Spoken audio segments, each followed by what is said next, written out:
Hello, welcome everyone to the 2023 NNLM Virtual Symposium on Health Misinformation. We are glad you are able to join us today. I'm Jamia Williams. I use she, her pronouns, and I'm the Consumer Health Program Specialist.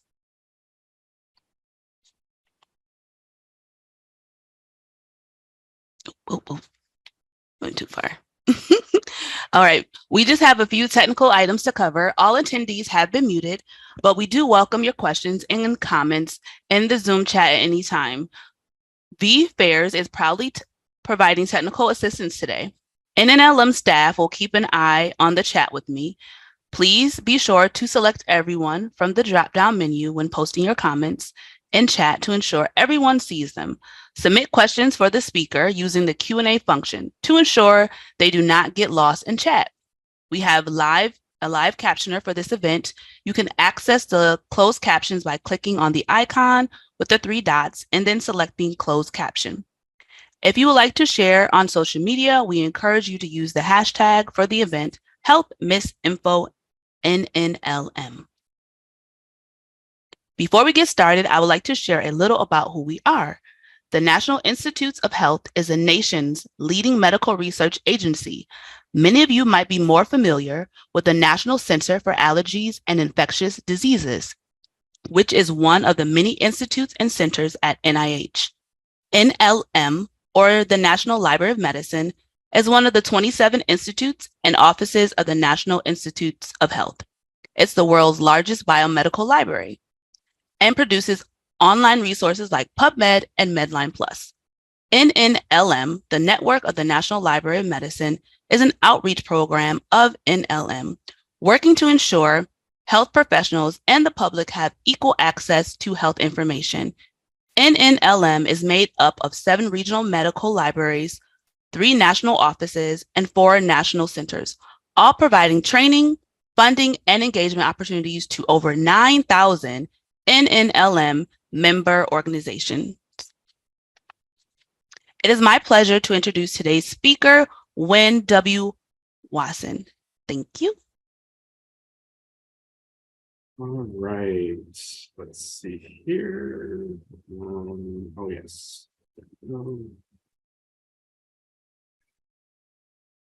So, yes, pardon the cat. All right, so good afternoon. I'm Winn Wasson, and I am the social science librarian at Syracuse University Libraries. And today I'm going to talk about a workshop that I created about the misrepresentation and misappropriation of research. All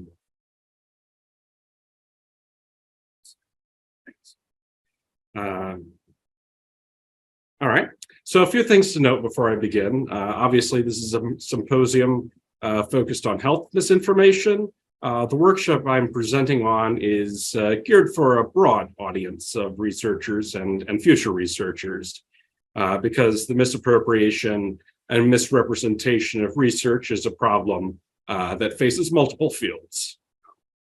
Consequently, the workshop that I do is multidisciplinary in scope, and it includes examples from other sciences, as well as the social sciences and the humanities. So this presentation is going to include examples from outside health sciences as well. So obviously we've, over the past few days, if folks have attended, there's been a lot of definitions of misinformation and disinformation coming on multiple times.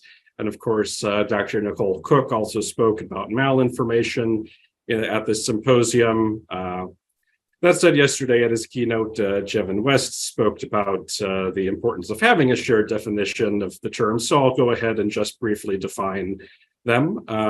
So for the purpose of this presentation, I'll define misinformation as false information that an individual or group may consume or share that the individual or group doesn't know is false.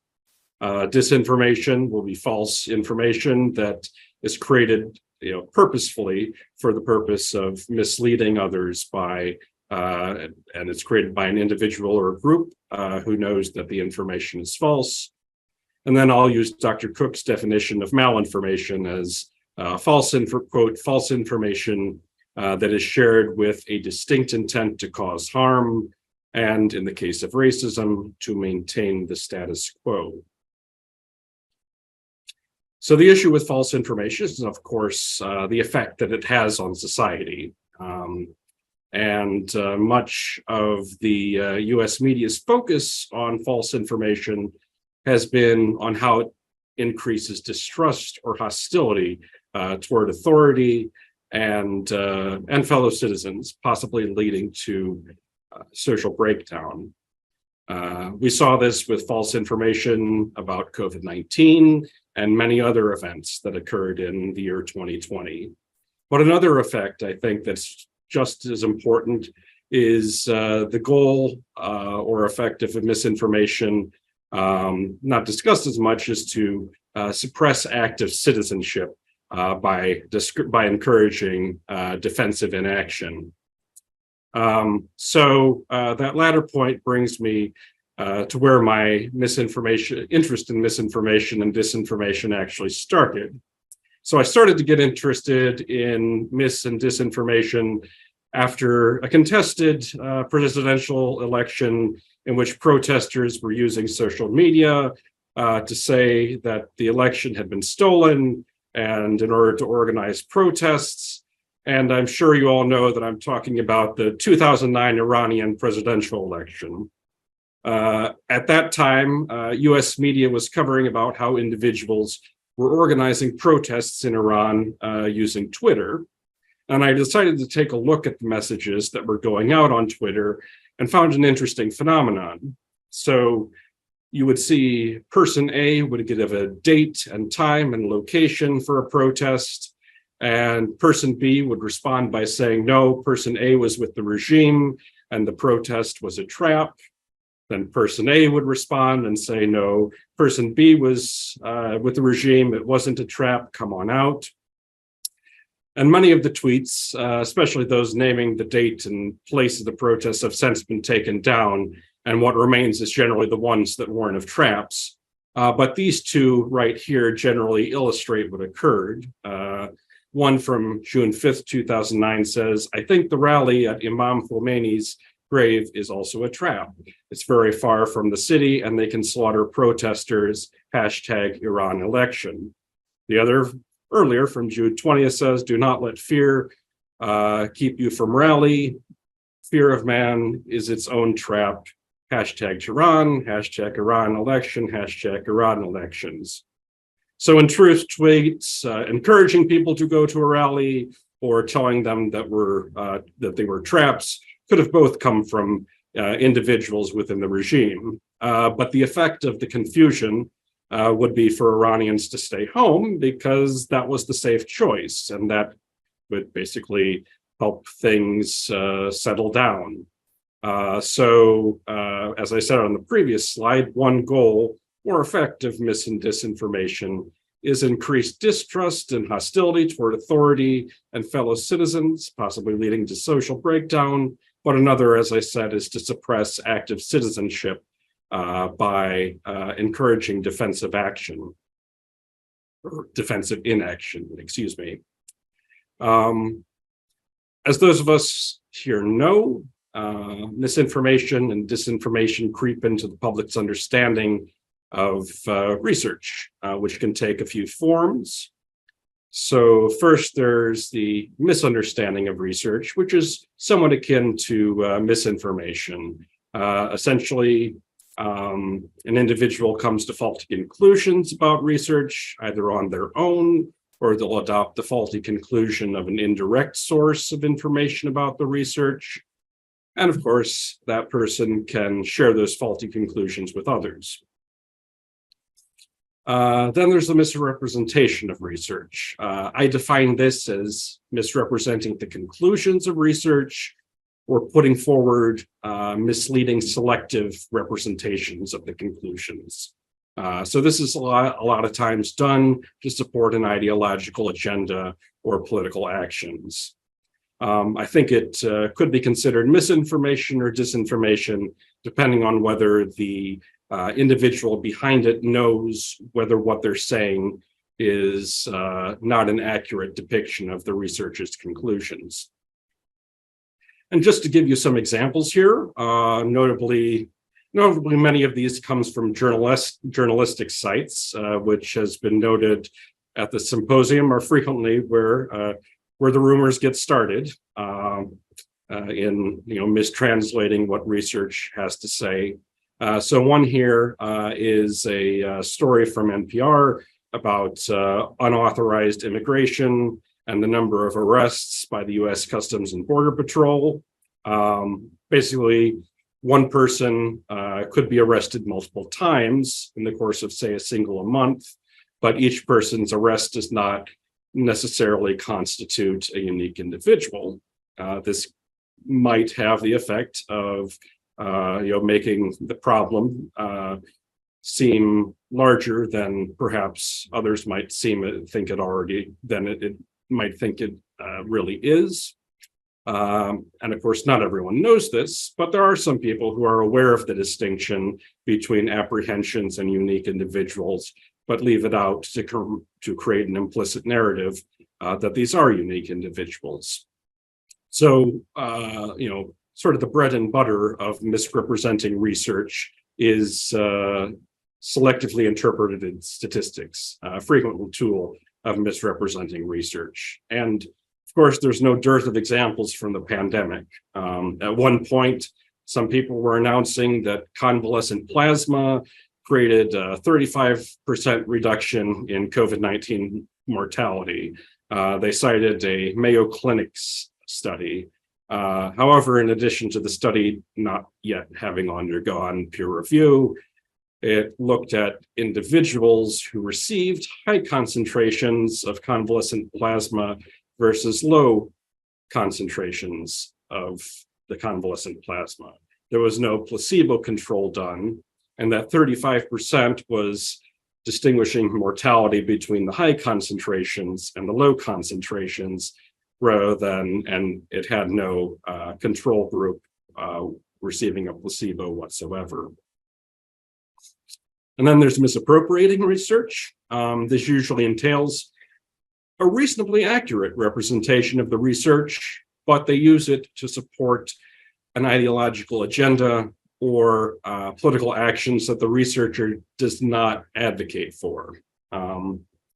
So the misappropriation of research, I think, can be considered misinformation or disinformation, again, depending on whether the individual behind it knows whether what they're saying is an accurate depiction of the research's conclusions. Here are just some examples of, again, how this might happen. A lot of this draws again from journalistic coverage, but there's this example here, an article from the Washington Post about the Census Bureau reported in 2020, reported from the 2020 census that the white population in the United States, the white non-Hispanic population, I should say, in the US had decreased between 2010 and 2020. Now, this could provide white supremacist groups with information that they would use for their agendas. Even though, having personally met people who work at the Census Bureau, I know that is not an agenda they would want their research to be used to support.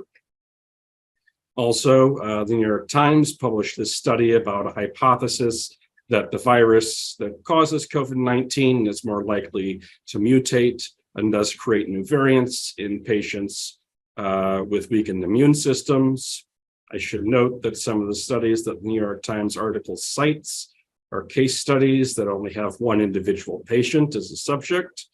But in any case, a researcher might need to be on guard for people who start demonizing individuals with compromised immune systems as being the ones to blame for COVID-19 variants, though it's certainly not something an ethical medical professional would want. And then there's also this survey by the Gallup organization. They and others have conducted surveys about sexual orientation and gender identification that breaks down demographics by age group and or generation. And this particular survey by Gallup was conducted in 2022, and it found that 19.7% of Gen Z adults, which it defines as individuals born starting in 1997, 19.7% identify as members of the LGBTQ plus community.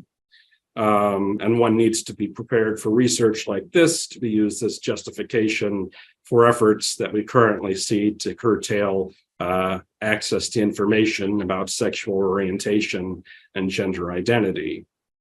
Of course, I'm assuming that this is not something that the researcher here would want to advocate for. And unfortunately, misunderstanding, misrepresentation, and misappropriation of research can often have very troubling consequences for researchers, such as harassment, bullying, and violence or threats of violence. And I think that Dr. Cook's term malinformation is highly appropriate here. One example is a historian of ancient India named Ramala Thapar, who has been in contention for years with the Hindu nationalist movement in that country, which is currently in power in India. So the Hindu nationalist movement advocates for a definition of Indian citizenship that excludes Muslims and Christians, and its ideology also advances ideas that claim to show Hinduism as the root of worldwide civilization. And to that end, they've created textbooks that are historically inaccurate for the purpose of fostering that agenda. And Ramala Thapar has pushed back against this.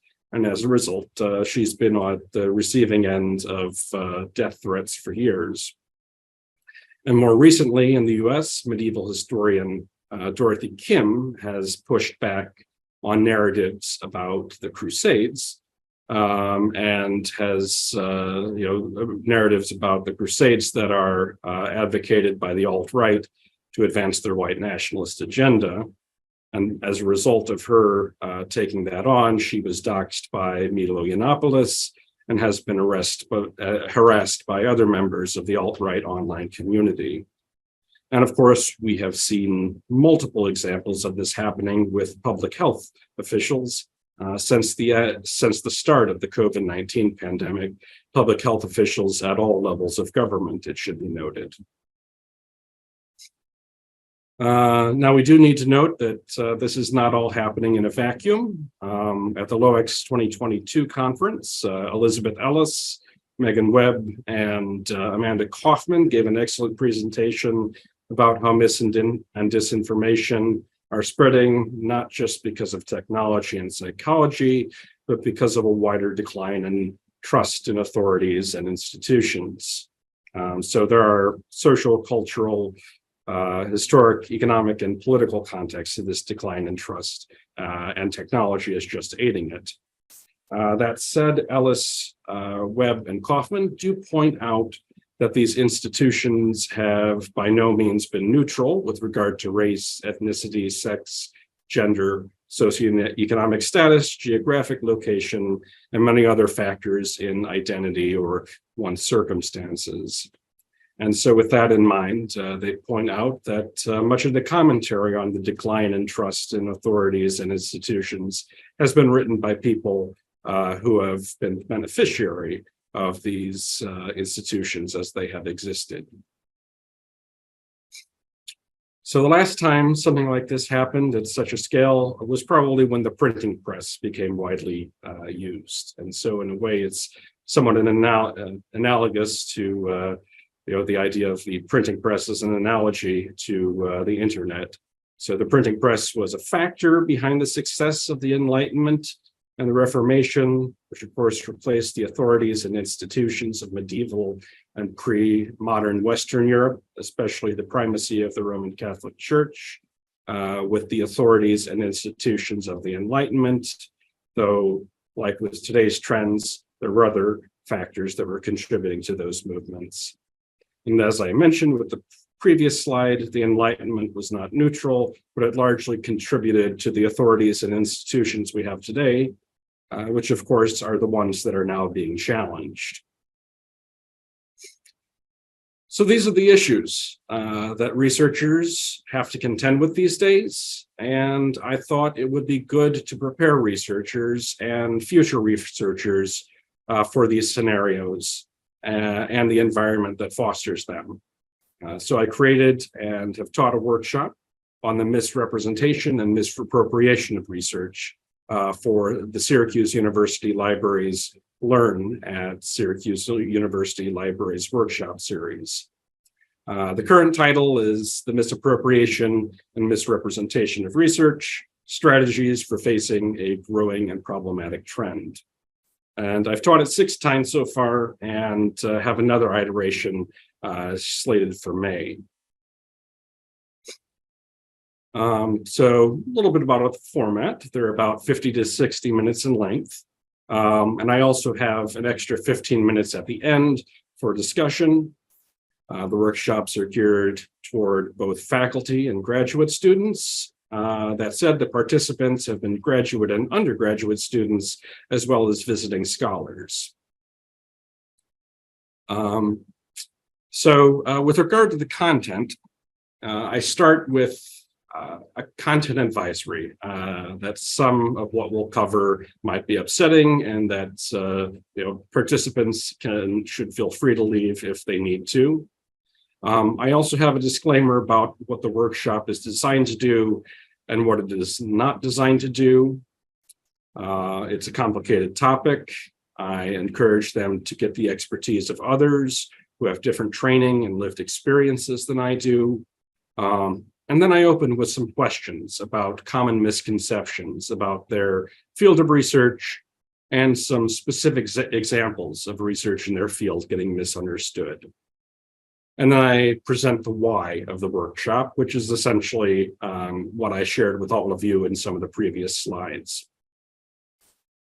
The next activity there is that I share a video of Dr. Anthony Fauci and Senator Rand Paul during a March 2021 Senate Health, Education, Labor, and Pensions Committee hearing about the government's COVID-19 response, followed by some discussion questions. The video looks extremely prescient now, and I'm going to see if I am able to share it. Infection. What study shows significant reinfection, hospitalization, and death after either natural infection or the vaccine? It doesn't exist. There is no evidence that there are significant reinfections after vaccine. In fact, I don't think we have a hospitalization in the United States after the 2-week period after the second vaccination. We don't have a death in the United States. You're not hearing what I'm saying about variants. We're talking about wild type versus variants. And what proof is there that there are significant reinfections with hospitalizations and death from the variants? None in our country, 0. Well, because we don't have a prevalent of a variant yet. We're having one, can I finish? We're having 117 that's becoming more dominant. Your policy based on conjecture. No, it isn't based on conjecture. Variants, so you want people to wear a mask for another couple years. No. You've been vaccinated and you parade around in 2 masks for show. No. You can't get it again. There's virtually 0% chance you're going to get it, and yet you're telling people that have had the vaccine, who have immunity. You're defying everything we know about immunity by telling people to wear masks who've been vaccinated. No. Instead, you should be saying there is no science to say we're going to have a problem from the large number of people being vaccinated. You want to get rid of vaccine hesitancy? Tell them they can quit wearing their mask after they get the vaccine. Okay. You want people to get the vaccine? Give them a reward instead of telling them that the nanny state's going to be there for 3 more years and you got to wear a mask forever. People don't want to hear it. There's no science behind it. Well, let me just state for the record that masks are not theater. Masks are protective. And we have immunity there, theater. If you already have immunity, you're wearing a mask to give comfort to others. You're not wearing a mask because of any science. I totally disagree with you. Dr. Fauci, if you could respond so that we could understand the difference between the virus itself and the variants and the reason for a mask. I'm sorry, ma'am, I can't hear. If you could respond to the question so that we could all understand the difference between the vaccine in controlling the wild type versus the variants that are out there and the reason for wearing a mask, I'd appreciate it. Yeah, I mean, yes. First of all, when you have a variant, you have an immunity that you get what's convalescent sera and the same sort of thing. If I vaccinate you or me against the wild type, you get a certain level of antibody that's specific for a particular viral strain. If there's a circulating variant, you don't necessarily have it. You have some spillover immunity to be sure, but you diminish by anywhere from 2 to 8-fold the protection. So the point I'm saying is that there are variants in now circulating. The point that Senator Paul was making was that if you look at wild type only, there is some clear-cut credence to what he's saying. But we are living right now in a situation where we're having a dominance of 117, which was the original UK. We have a very troublesome variant in New York City, a 526. We've got 2 variants in California, a 427, 429, and we have a number of others. So we're not dealing with a static situation of the same virus. That was the only point I'm making. Okay, thank you very much. Thank you. Senator Murphy. Thank you very much, Madam Chair. Dr. Fauci, thank you for. All right. So obviously, it is, kind of prescient there that there's discussion about, if you have the vaccine, everything's fine. And this is right before the Delta variant gets started and is reinfecting people, and then comes Omicron.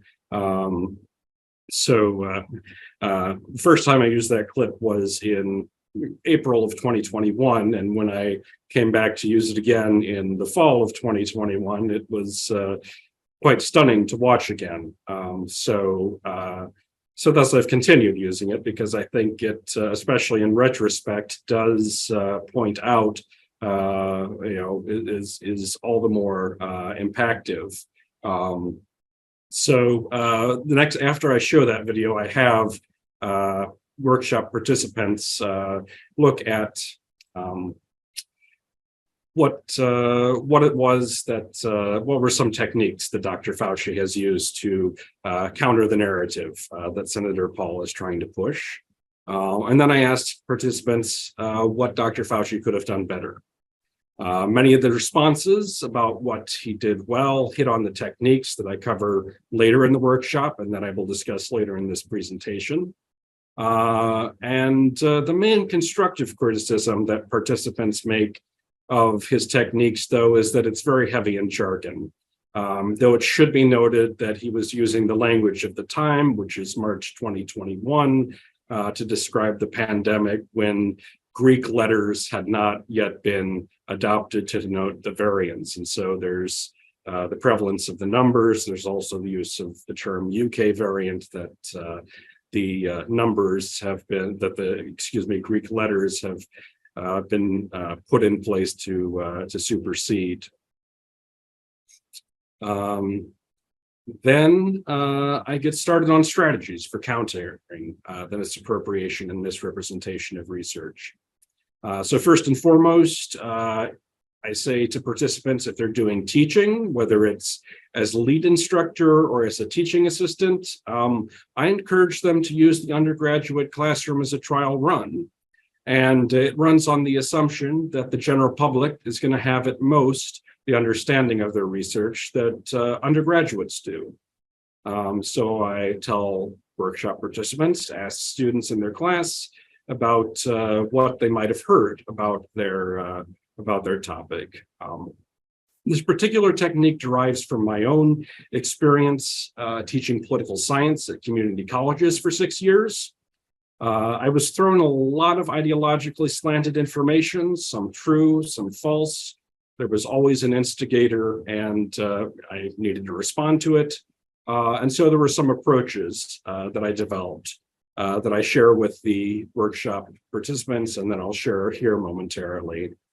One thing to note about this approach too is that it can also serve as pre-bunking those students to be more resilient in the face of mis and disinformation as well. So another thing that's kind of experimental here that I'm trying out with the workshop, it remains a work in progress, and of course factors keep changing.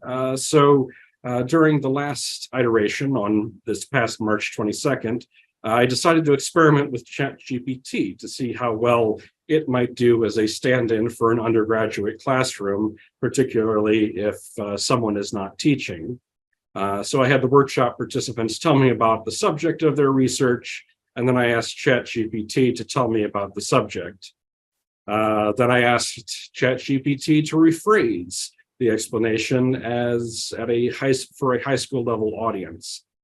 So of course, ChatGPT is drawing from freely available content on the internet that much of the public is drawing on. So, another part of the idea here, which again, I'm still testing, is that ChatGPT might not just be a good stand-in for an undergraduate classroom. It might also be a good way to gauge what potential misinformation is out there about one's research, though it should be noted that the data it's drawing from does not include what's been posted in the most recent years. So it does not exactly work for tracking what misinformation is coming out at the moment. And of course, AI itself is constantly changing. So this is definitely an experimental strategy. Then in the workshop, I go into some more preparation strategies. The first of which is to keep current in the scholarly communication of one's own field. And the nice thing about this is that it also gives me a chance to plug the library. So I showcase some databases that have bibliometric or alert features that will allow workshop participants to see what research and what researchers out there are having an impact in their field in the realm of scholarly communication. I also talk about the importance of keeping track of how one's own research is cited. So participants can similarly use those own tools, institutional repositories, research profile platforms. Those can all track how their research is being cited. So one of the things that I utilize when I am talking about the zone factor is I utilize our institutional repository at Syracuse University, which is called Surface. And I log into my own account and show them the map of it's a bpress platform, and I show them a map of where various people have downloaded some of what I've put up on Surface, and it's kind of interesting to show different locations, some of which identify an institution, some of which don't. So one of the more interesting ones has been basically a location in Northern Virginia that is just a big collection of server farms. So that's been an interesting one to think about. No institution is given, just the location, Ashburn, Virginia, I believe. So like I say, they can use these tools as well as and personal research platforms to track their own research. And this is obviously beneficial for them to do for multiple reasons, namely research reputation within the field, and not just because of the potential for the misappropriation and misrepresentation of their research. Then I talk about tools from outside scholarly communication that can help researchers keep tabs on the public, the media, and popular discourses about their field of research and of their own research. So this includes following individuals and threads on social media that are related to one's research or field of research. Then there's also Plum X metrics, altmetrics can keep track of these, but usually only specific publications. So thus it's important to monitor social media discussions more broadly and not just discussions about specific publications. And of course, we're going to have to see how useful this continues to be, especially with Twitter.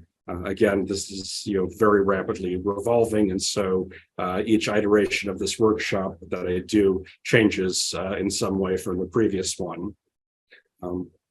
I also recommend to participants that they get news alerts from platforms like Google News that can look more at traditional media.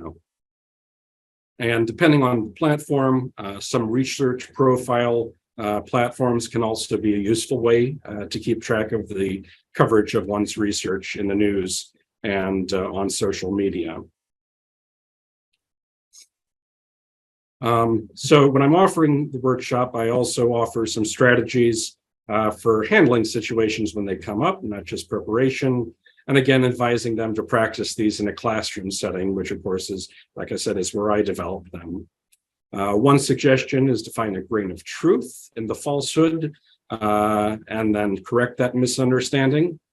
So an example that I give here is from a Washington Post op-ed from a nursing home administrator whose employees were hesitant to get vaccinated for the COVID-19 vaccine. Some of them worried that it might alter their DNA or put a microchip in them. I'm sure folks here have heard, of that misinformation circulating around. And the administrator basically sort of tried to assuage concerns by finding the grain of truth in what was there. So he said, he explained the mechanism of an mRNA vaccine, how that works, and how that differentiates from the alteration of DNA. And then he talked about the tracking microchip on the packaging for the vaccine, but that there wasn't an actual chip being injected into someone that was in the vaccine itself, that being injected into somebody. There's another example here that I give of statistics on contraception effectiveness. So as an adolescent, I was told that condoms failed to prevent pregnancy 1 out of 6 times. This graphic is from the Guttmacher Institute, a think tank and research organization specializing in health research, reproductive health research, that I'm sure some of you are already familiar with. And the interesting thing here is that the 1 out of 6 failure rate right here is from typical use.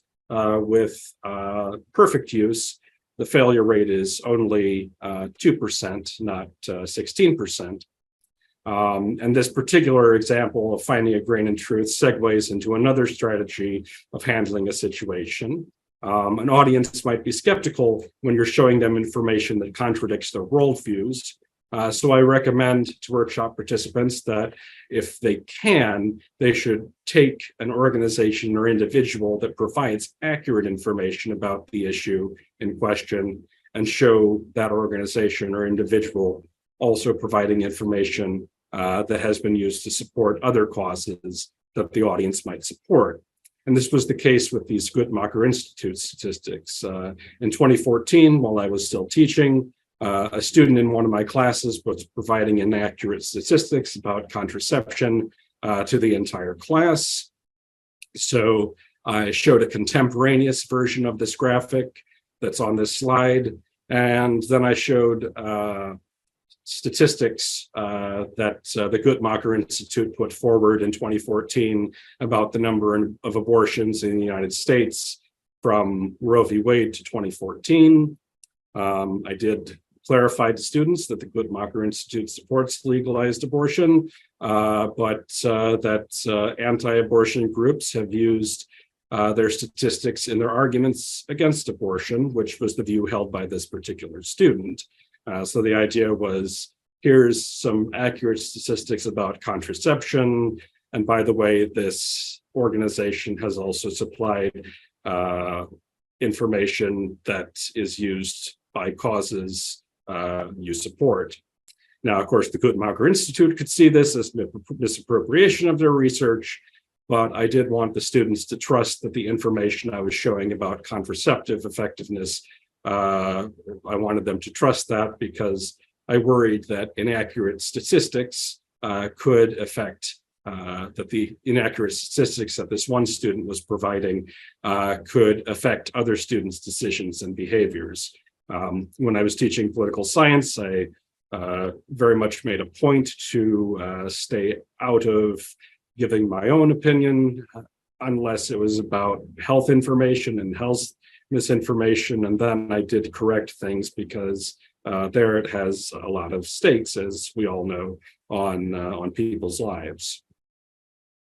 And the foundation of all this is recognizing what the debate over false information is really about at a social, political, cultural level, etc. So, for example, the debate about masks and vaccines is not really about masks or the vaccines. So I recommend to workshop participants that they familiarize themselves with the belief system in which the misunderstanding or misrepresentation of research arises. And then if they find themselves in a situation where they need to correct the record, they can employ empathy and a dialogue in which they respectfully contextualize a particular false belief in a larger belief system and lived experience. This might help with at least moving on from the false belief in question. And returning to that contraception example, I discussed the efforts by religious groups to promote abstinence-only approaches, but added that not everyone will follow that recommendation, however well-intentioned it may be, and that this can lead to adverse consequences. I also recommend putting the larger debate into a historical or comparative cultural context.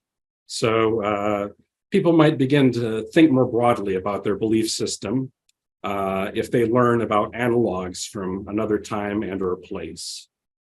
I used the historical analogy of the printing press and the internet earlier in this presentation. I think that more historical research into the effect of the printing press on the spread of misinformation could very well help us better understand our era, as long as we keep in mind that the difference between an analogy and a facsimile, of course.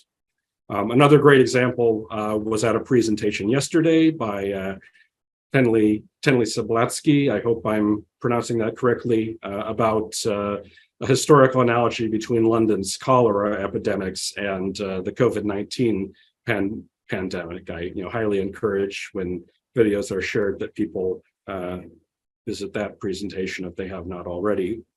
And it might be helpful to discuss in non-jargony terms how the procedures for approving the safety and efficacy of drugs in the United States compares with that in other countries as a way to potentially assuage concerns that people might have about drug safety and efficacy. And this, again, is sort of the cross-cultural, or in this case, cross-national comparisons that can help people understand that, to use the quotation, there's nothing new under the sun, or again, there's also the one, history doesn't repeat itself, but it rhymes. So at the conclusion of the workshop, I emphasize to participants that if they are being harassed or feel unsafe, that they should let their supervisor or someone else in authority know, whether it's at their current or future institution. And that is something, of course, that is situational, and that I advise in my disclaimer is best addressed by individuals who have that expertise. I also underscore that the success of any strategy is dependent on the interplay between the identity characteristics of the researcher and of the audience in the situation. So when I was using these strategies in the classroom, I was a white male speaking to classrooms that mostly consisted of white conservative students. Had I not been a white male, or had my classroom looked different, there might have been the need for different strategies or to adjust the ones that I was using. And you might have noticed that the two examples of bullying I gave, the two specific examples, were both of women being harassed by men. And I don't think that that is a coincidence. So I add that caveat to my students at the end of, to the participants at the end of every workshop, and I'll share some more thoughts on that at the close of this presentation. The feedback I've received about the workshop has generally been positive. Some examples of what students have identified as most valuable include the citation tracking, which of course is helpful for research in general, and the idea of familiarizing themselves with the cultural and social context of people's misperceptions and misconceptions. Some examples of what participants say that they've learned that they indicated will change how they do research include incorporating consideration of public communications into how they do research, and the strategy of using the undergraduate classroom for trial runs to practice how to explain their research in more accessible terms.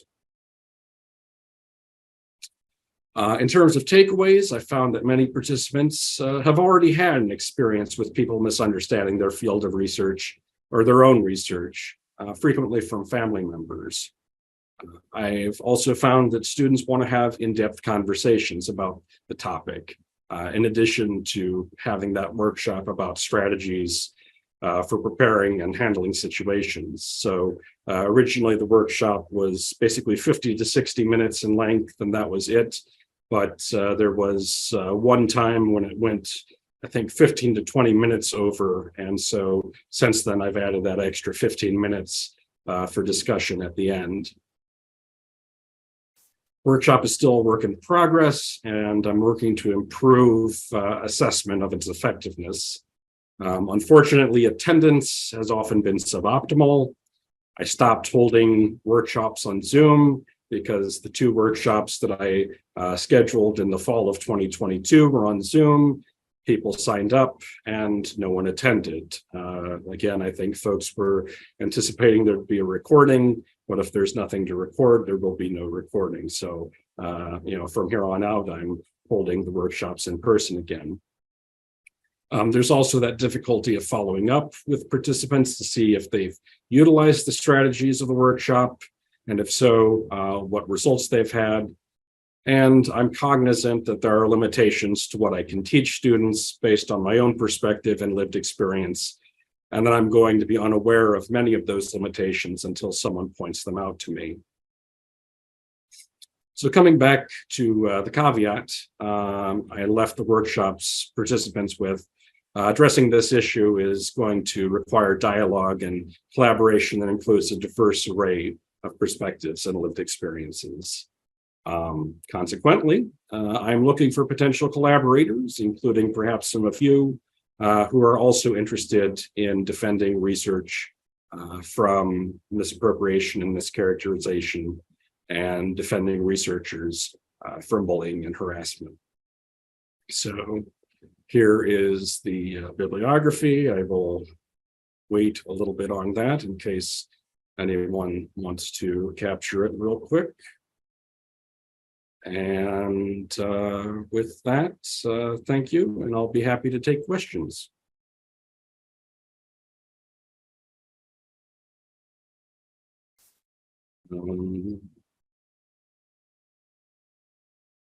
Thank you, Winn. It looks like someone was interested to hear any strategies you use to access your workshop.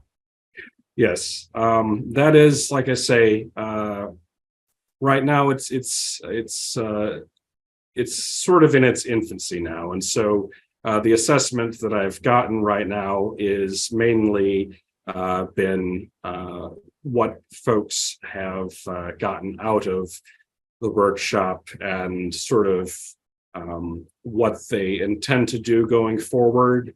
I would like to do more follow-up to see if participants are integrating those strategies into their research or their teaching.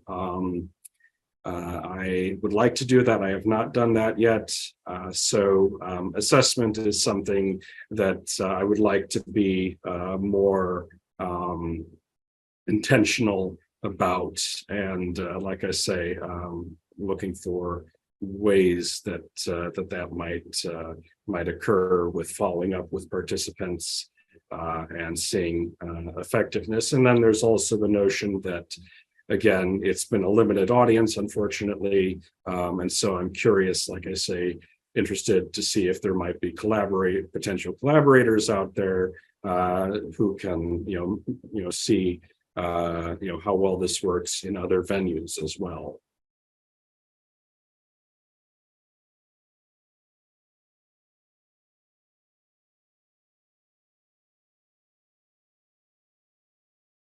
All right, so I'm seeing a question here.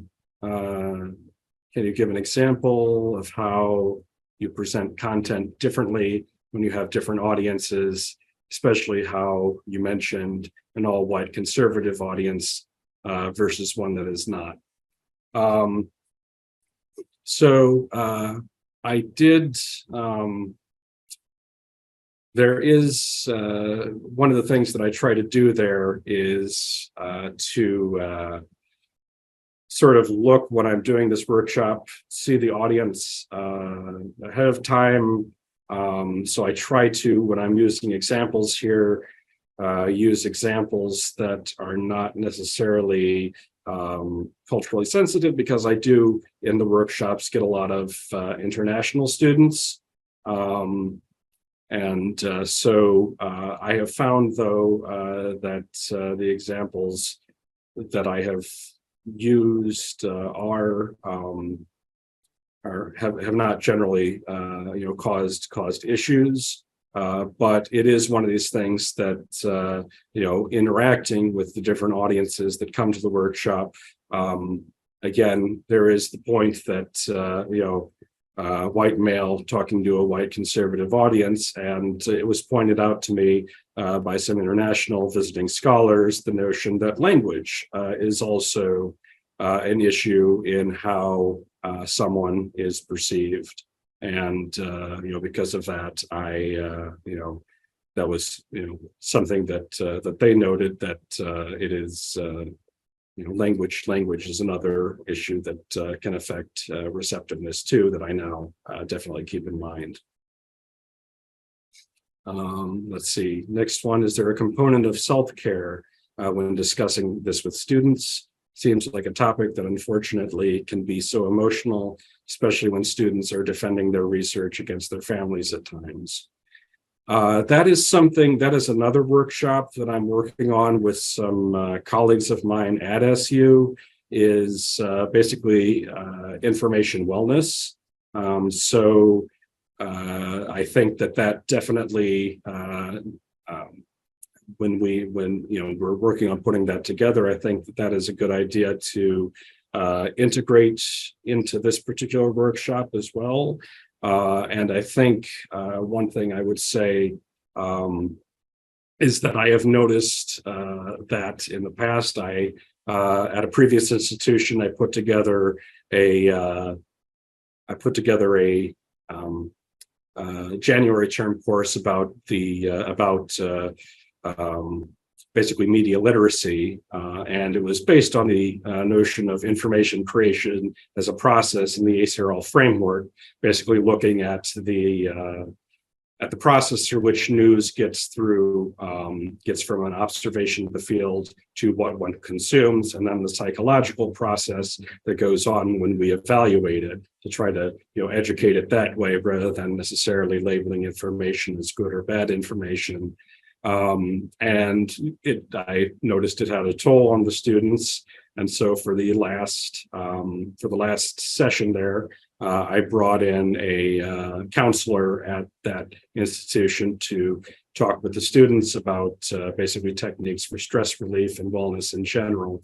But I think that is very important, because I think that is generally something that when we're doing education, we are very good at getting students to deconstruct what they already know, but and certainly there's the notion that what they construct off of that should be something that is theirs. But I think in that period there needs to be certainly more emphasis on dealing with the fact that this can create issues that way with information wellness with mental wellness and so forth. Let's see. I am a public health instructor at a small HBCU in Oklahoma. I would be interested in offering this training to my students if you would be interested.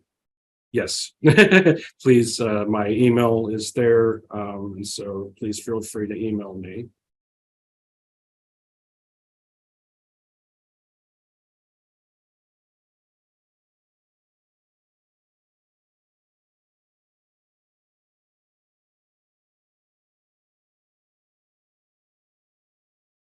Thank you for the great questions so far. If you have any Just more.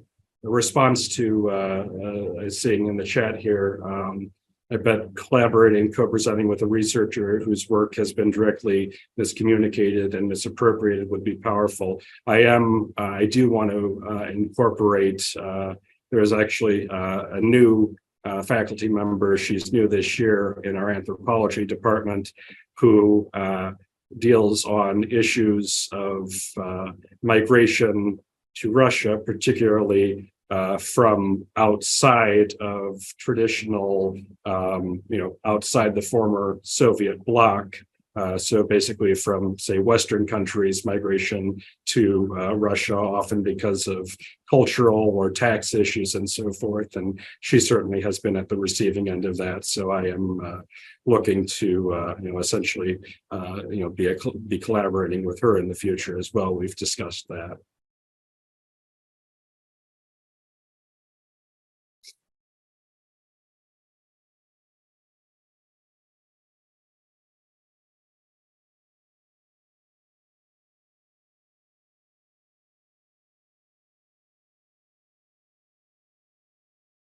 So I'll wait about a minute or so to see if any other questions come up. Thank you so far for great questions.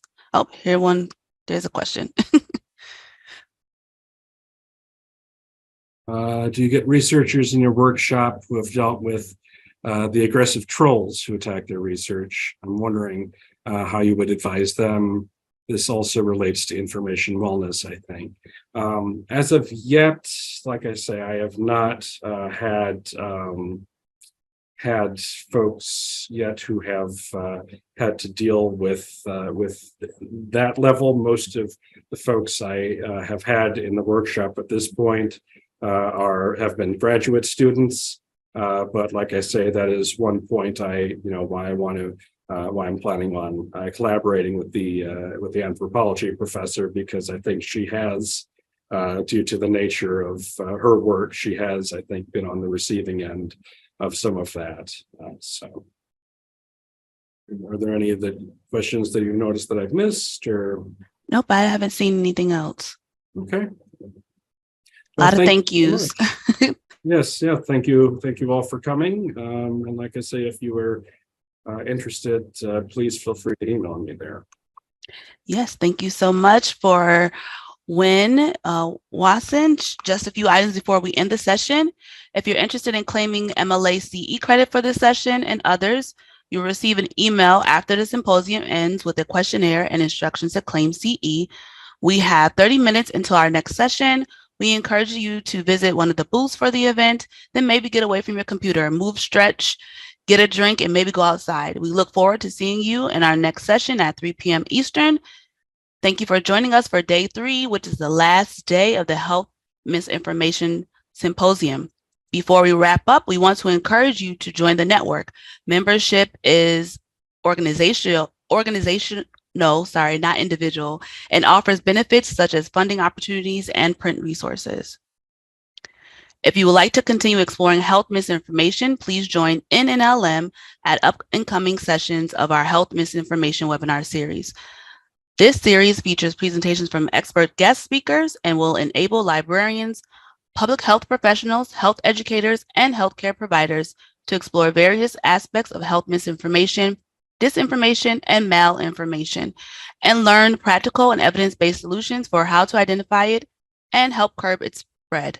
These presentations will be scheduled intermittently throughout the year, and you can learn more about up-and-coming sessions by checking out the NNLM training calendar. Thank you so much, everyone, for attending.